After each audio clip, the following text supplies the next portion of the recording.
बचपन 55 और 95 हर उम्र के लिए यकसा मुफीद। मफाद आम्मा का आलम बरदार। जरूर सब्सक्राइब करें, लाइक करें, शेयर करें और बेल आइकन प्रेस करना न भूलें। Rabbani the scholar YouTube channel. नाजरीन इकराम, अस्सलाम वालेकुम। मैं हूं रिजवान रब्बानी और आप देख रहे हैं Rabbani the scholar YouTube channel. नाजरीन, जैसा कि आप जानते हैं कि Rabbani the scholar YouTube channel तालीमी लिहाज से इल्मी शख्सियात को अपने चैनल पर गाहे गाहे पेश किया करता है। आज अल्हम्दुलिल्लाह सुम्मा अल्हम्दुलिल्लाह हमारी मुलाकात एक ऐसी शख्सियत से हो रही है जिस शख्सियत का नाम नामी इसमें ग्रामी इम्तियाज खलील है। इम्तियाज खलील एक नाम ही नहीं, एक शनाख्त है और मालेगांव शहर की शनाख्त जो है वो इम्तियाज खलील से वाबस्ता है। मैं बहुत मुबारकबाद पेश करता हूँ इम्तियाज खलील साहब को।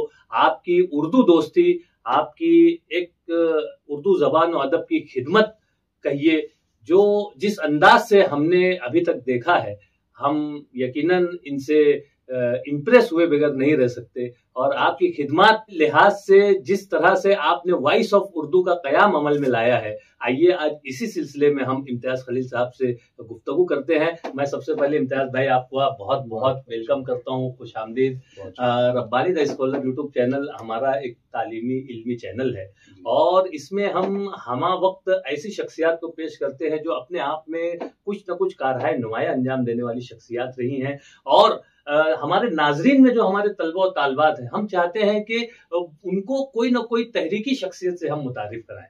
अल्हम्दुलिल्लाह मालेगांव शहर में आपकी एक शनाख्त है और न सिर्फ मालेगांव शहर में बल्कि मैंने देखा है कि हिंदुस्तान भर के मुख्तलिफ इलाकों में आपने अपनी खिदमत, चाहे उर्दू जबान और अदब के हवाले से हो, चाहे आप फिल्म मेकिंग के ताल्लुक से आपने अपने दौरे किए हों, या फिर किसी भी शोबा जात में आप जहां सहाफत के शोबे में ताल्लुक रखते हैं, आप जहां एंकरिंग बहुत अच्छी कर लेते हैं, आप जहां पर उर्दू जबान अदब को लेकर चल रहे हैं, तो मैं चाहता हूं कि आपकी शख्सियत की एक एक परत जो है वो मैं हमारे नाजरीन के सामने खोल कर बयान कर दूं।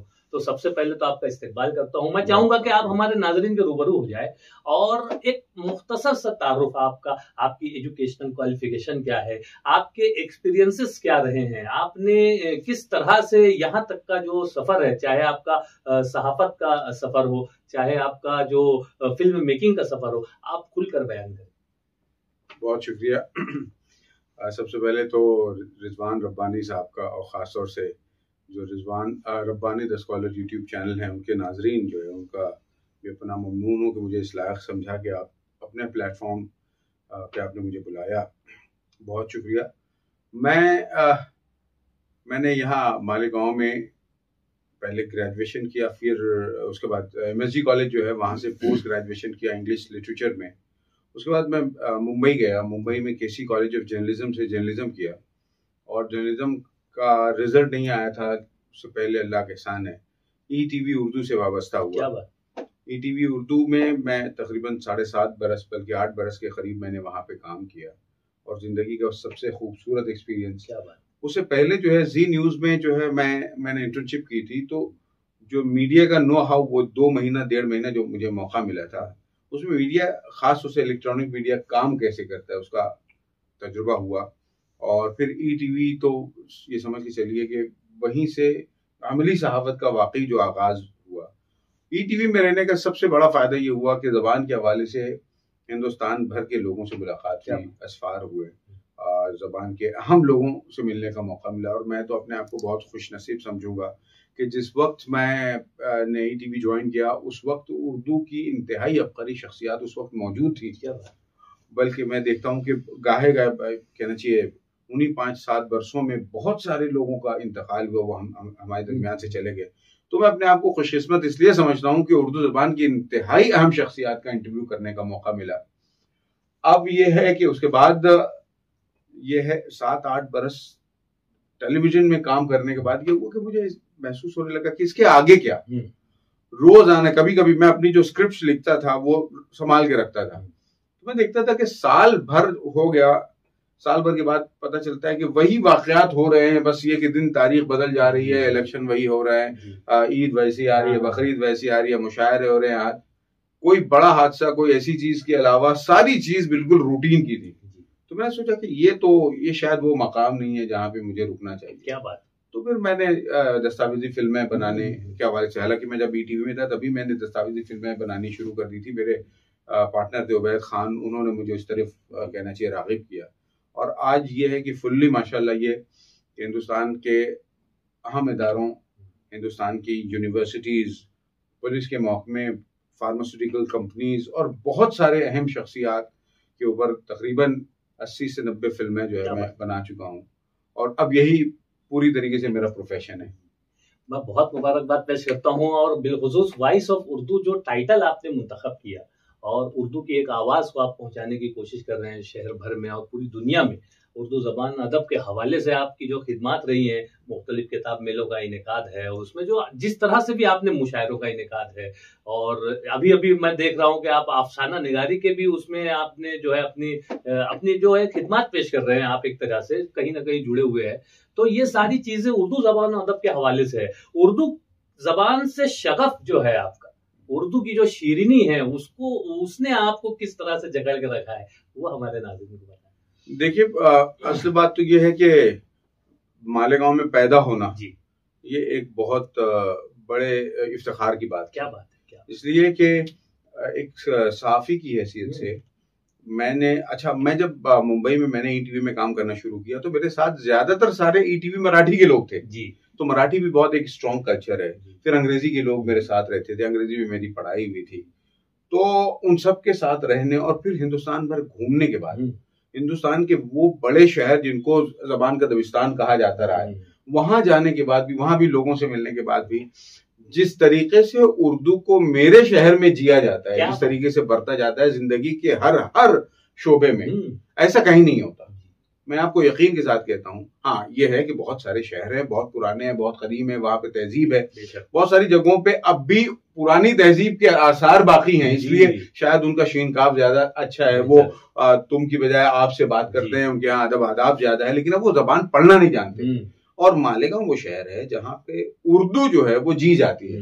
तलफ़ुज़ का मामला ये है कि हर इलाके का अपना अपना एक मामला होता है। मालेगांव में जो कहना चाहिए अहले इल्म है, उनके यहाँ पे बहुत अच्छी जबान है। तो चूंकि बचपन से जबान खैरंदेश से लेकर के उमंग हिलाल से लेकर के जो कहना चाहिए उर्दू जबान का दामन थाम के चले थे, तो उर्दू तो साहब किसी सूरत हमारे कहना चाहिए खमीर का हिस्सा थी, शख्सियत से जुदा नहीं हो सकती थी। और मुझे लगता था कि इतनी अगर खूबसूरत जबान है, इतनी प्यारी जबान है, तो उसके फरोग के लिए अगर मैं कोई किरदार अदा कर सकूं तो मैं उसकी कोशिश करता हूँ।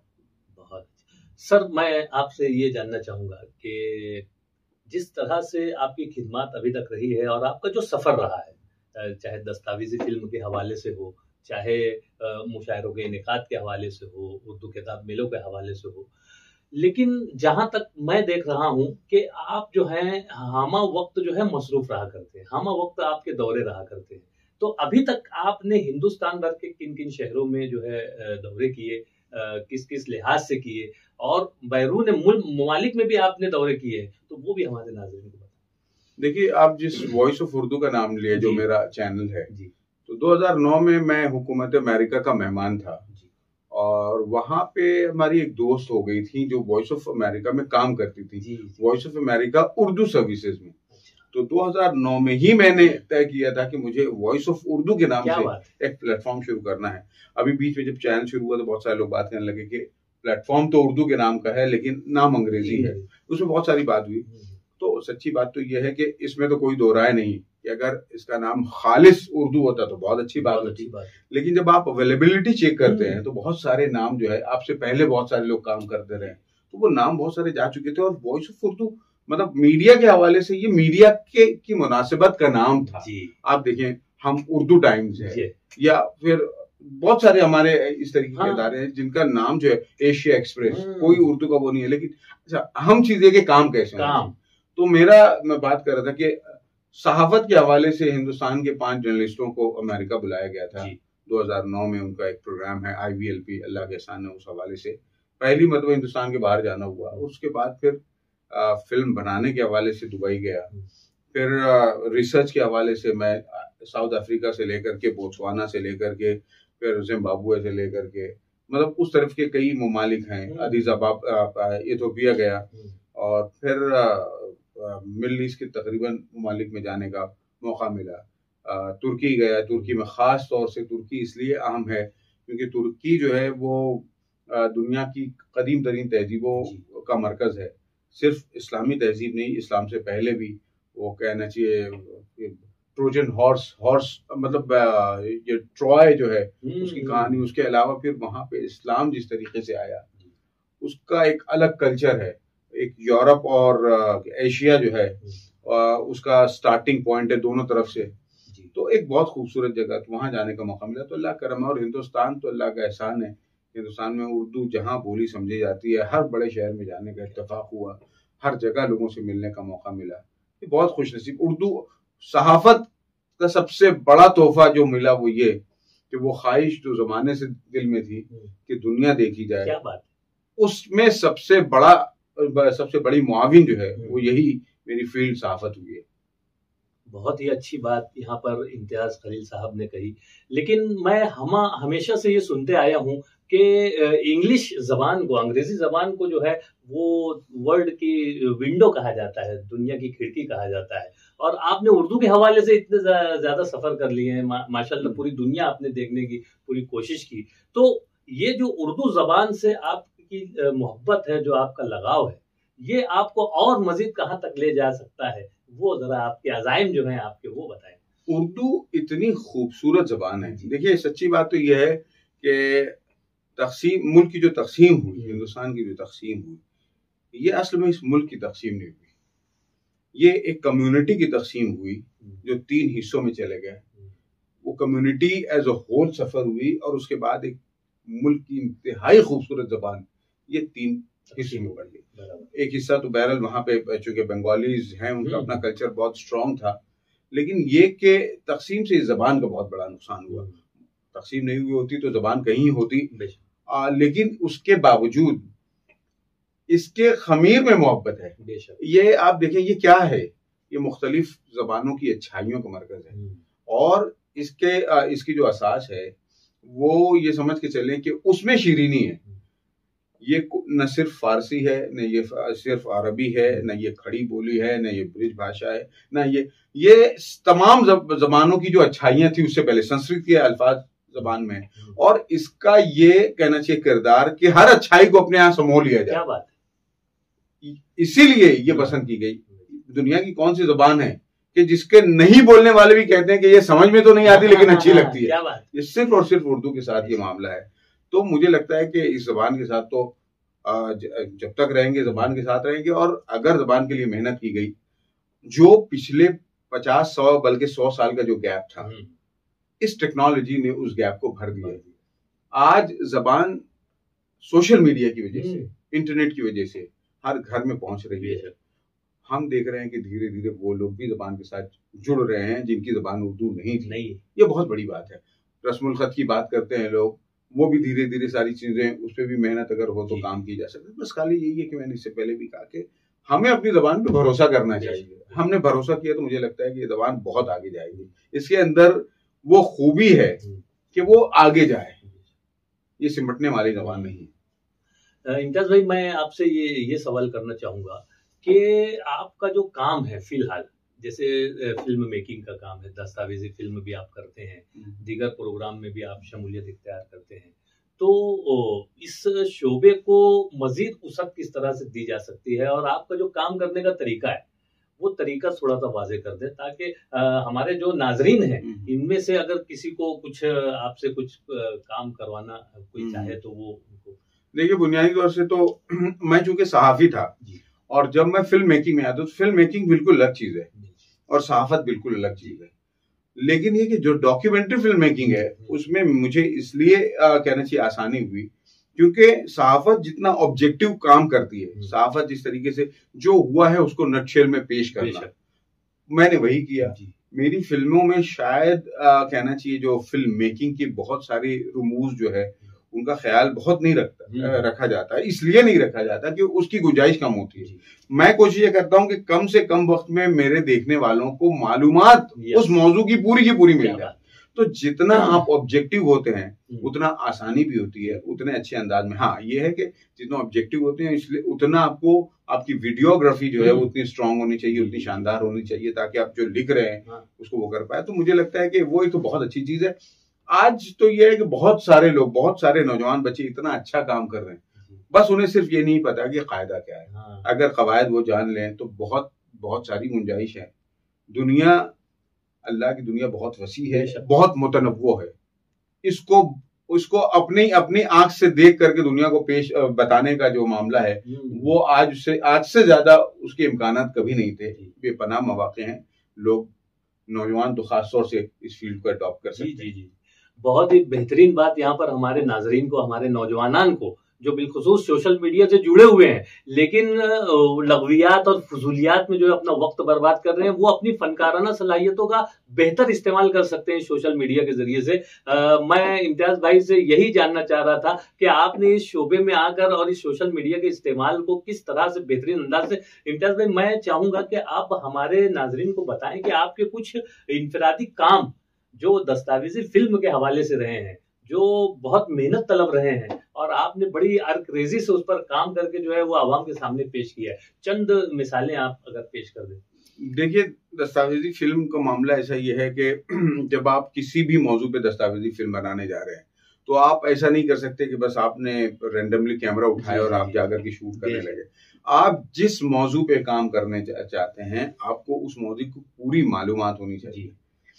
जब आप अच्छे से स्टडी कर लेते हैं तो तब आप तय करते हैं कि मुझे क्या करना है। मुझे जैसे एक ये है कि जैसे मैं काम कर रहा था मुंबई की जामा मस्जिद के ऊपर। अब जामा मस्जिद दिखने में आदमी उधर से गुजर जाए उसको पता नहीं है, लेकिन जब आदमी अंदर जाता है, मालूमात हासिल करता है तो पता चलता है कि वो एक आर्किटेक्चरल मार्वल है। क्या बात, फन तामीर का एक शानदार नमूना है। हिंदुस्तान की पहली इमारत है, पहली इमारत थी जो ग्राउंड फ्लोर से फर्स्ट फ्लोर पे गई थी, पहली मस्जिद थी जिसमें पहला मंजिला भी था, वरना उससे पहले उसका कोई तस्वुर नहीं था। और वो पहला मंजिला जो इतना वसी पहला मंजिला लकड़ों की ट्रस में जो है उसको ऊपर से खींचा हुआ था, बीच में कोई पिलर नहीं। क्या बात। फिर ये कि पूरी की पूरी मस्जिद पानी पे, अब पानी पे है तो इतने दिनों से तकरीबन 260-65 बरस हो गए जिस मस्जिद को, इतने दिनों में उस पत्थर को पानी ने क्यों नुकसान नहीं पहुंचाया? पानी में कोई कमी थी या पत्थर कुछ खास लाए थे? फिर वो लोहे जिन पे इमारत को कहना चाहिए खड़ा किया गया है, वो लोहे कितने मजबूत थे कि 250 बरस होने के बाद वो हल्का सा भी उनमें टिल्ट नहीं, कुछ बेंड नहीं हुए। तो जाहिर सी बात है कि जब आप इस पे फिल्म करेंगे तो जब तक आप थरोली स्टडी नहीं करते। अब वहां पे एक लाइब्रेरी है, ऐसी लाइब्रेरी है जिसमें उर्दू, अरबी, फारसी के ऐसे मखतूतात हैं जो शायद एशिया में किसी लाइब्रेरी में हो। क्या बात। तो वो सारी चीजें, फिर आपको ये भी पता होना चाहिए कि मखतूतात होते क्या है, उनमें खास चीजें क्या है, कुरान के अलग अलग नुस्खे हैं, उनकी क्या खास बात है। तो जो सब्जेक्ट आप चूज करते हैं तो आपको उस पर मेहनत करनी पड़ेगी। मेहनत करने जितनी आप पहले मेहनत कर लेंगे, शूटिंग करने, एडिटिंग करने में उसमें आपकी मेहनत कम हो जाएगी।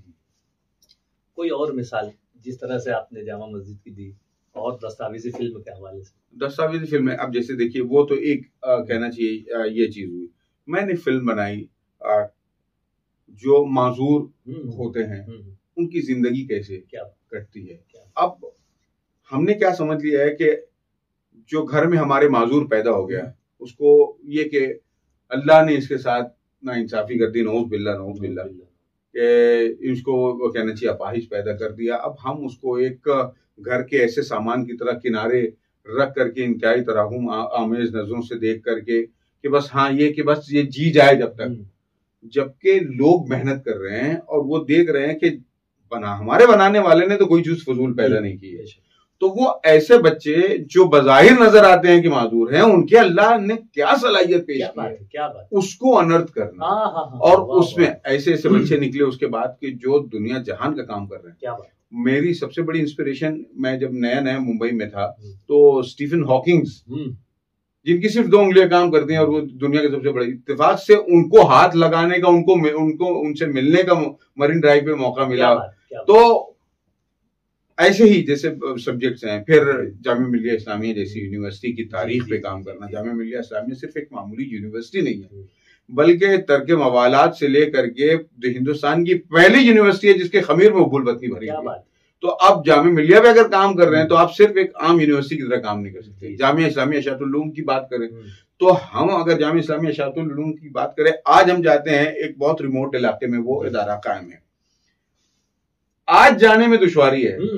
आज से 45 बरस पहले जब उसको कायम किया गया होगा, वहां पे कैसे पहुंचे होंगे, क्या बात, बानी कैसे पहुंचोगे, वहां के लोगों ने जो जज्बा दिखाया, फिर जो काम हुआ।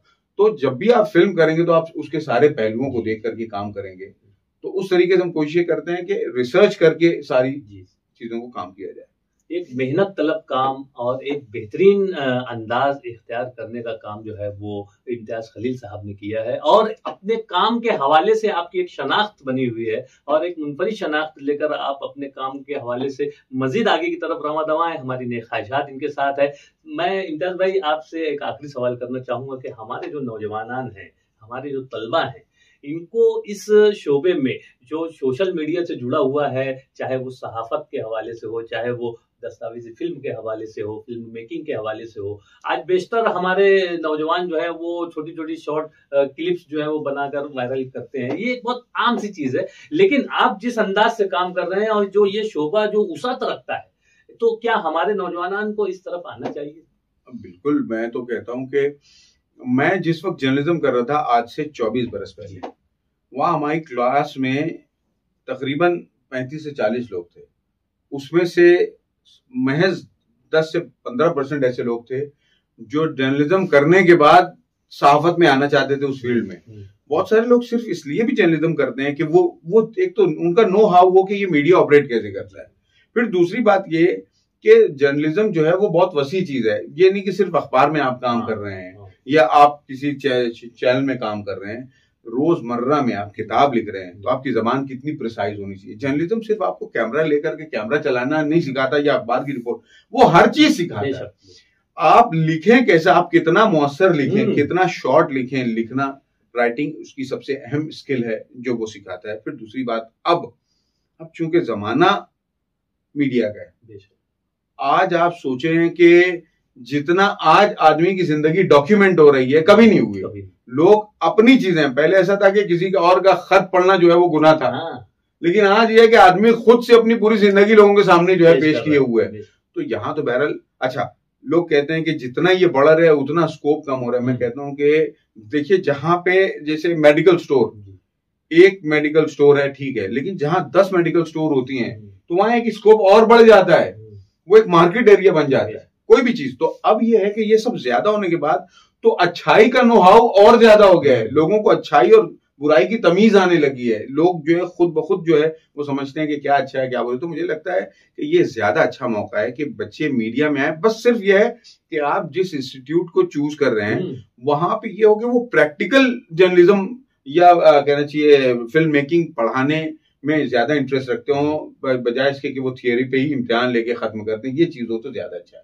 बहुत ही अच्छी बातें, बहुत ही अच्छे। वॉइस ऑफ उर्दू के ताल्लुक से यहाँ पर इम्तियाज भाई से हम गुफ्तगू सुनीत कर रहे थे। आइए, वॉइस ऑफ उर्दू जो ये प्लेटफॉर्म यहाँ पर बनाया गया है, इसके क्या अज़ाइम हैं और इस पर आप किस तरह से काम करेंगे, वो भी हमारे नाज़रीन को बताएं। देखिए, वॉइस ऑफ उर्दू जो है वो बुनियादी तौर पर एक ऐसा प्लेटफॉर्म है जिसपे हम कोशिश कर रहे हैं कि अगर उर्दू बहुत खूबसूरत जबान है तो हम साथ ही कहते हैं उर्दू बहुत खूबसूरत तहजीब भी है।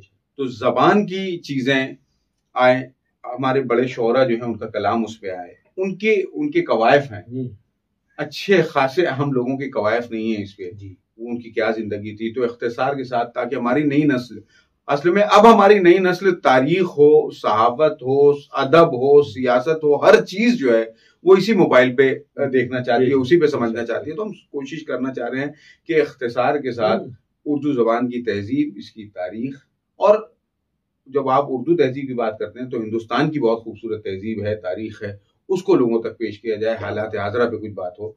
इसके लिए हम कोशिश कर रहे हैं और हम आपके कहना चाहिए जो व्यूअर्स हैं उनसे भी दरख्वास्त करेंगे कि एक नया प्लेटफॉर्म है, आपसे भी दरख्वास्त है कि इस प्लेटफॉर्म से जुड़ें। इसमें सिर्फ ये कि कारी की हैसियत से नहीं, बल्कि आप भी सजेस्ट कर सकते हैं कि किन मौजूआत पे काम किया जा सकता है। और हमारे पास चूंकि एक बाकायदा टीम है, ये कोई इंडिविजुअल चीज नहीं है, बल्कि एक पूरा स्टूडियो बना हुआ है और एक पूरी टीम है जो काम करती है। तो अल्लाह ने चाहा, अल्लाह की जात से उम्मीद है कि जिस मकसद से वो लेके चल रहे हैं, आपके नाज़रीन और लोगों का साथ रहा तो इंशाल्लाह उसमें काफी दूर तक जाएंगे। बहुत हमारी ख्वाहिशात आपके साथ हैं। वॉइस ऑफ उर्दू को लेकर जिस तरह से मालेगांव शहर में और जिस वक्त से इसका आगाज हुआ है और जो बड़ी बड़ी शख्सियात ने यहाँ पर आकर विजिट की और मुबारकबाद पेश की है, हम भी उसमें शामिल होने की कोशिश कर रहे हैं और आपको मुबारकबाद पेश करते हैं। हमारी ख्वाहिशात आपके साथ हैं। इम्तियाज भाई से आज एक कीमती वक्त आपका हमने लिया और आपसे बहुत सारी गुफ्तगू की, बहुत अच्छा लगा। मैं बहुत शुक्रिया अदा करता हूं और हमारे नाजरीन से एक मरतबा फिर मैं दरख्वास्त करना चाहूंगा कि जहां आपने रब्बानी द स्कॉलर को चैनल को जो सब्सक्राइब किया हुआ है, आप वॉइस ऑफ उर्दू चैनल को भी जो है वसअत दें और इसको देखें, इसके मवाद को देखें, इसके तरीकाकार को देखें कि किस तरह से, किस अंदाज से, जिस तरह से बड़े बड़े आजाद यूट्यूब चैनल्स चल रहे हैं, उसी तर्ज पर वॉइस ऑफ उर्दू भी मालेगांव की आइंदा एक शनाख्त बनकर जो है वो उभरेगा। मैं बहुत शुक्रिया अदा करता हूँ। शुक्रिया, खुदा। 55 और 95 हर उम्र के लिए यकसा मुफीद, मफाद आम्मा का आलम बरदार। जरूर सब्सक्राइब करें, लाइक करें, शेयर करें और बेल आइकन प्रेस करना न भूलें। Rabbani the scholar YouTube channel. Rabbani the scholar YouTube channel इल्मी, अदबी, दीनी, मिल्ली, समाजी, सकाफती, तहजीबी, फलाही, तिब्बी, फन्नी, माशी, तिजारती, माशरती, इंतजामी, इनकलाबी, तहरीकी, तहकीकी, तकनीकी, तफ्तीशी, तामीरी, तालीमी व मालूमाती यूट्यूब चैनल। जरूर सब्सक्राइब करें, लाइक करें, शेयर करें और बेल आइकन प्रेस करें। Rabbani the scholar YouTube channel.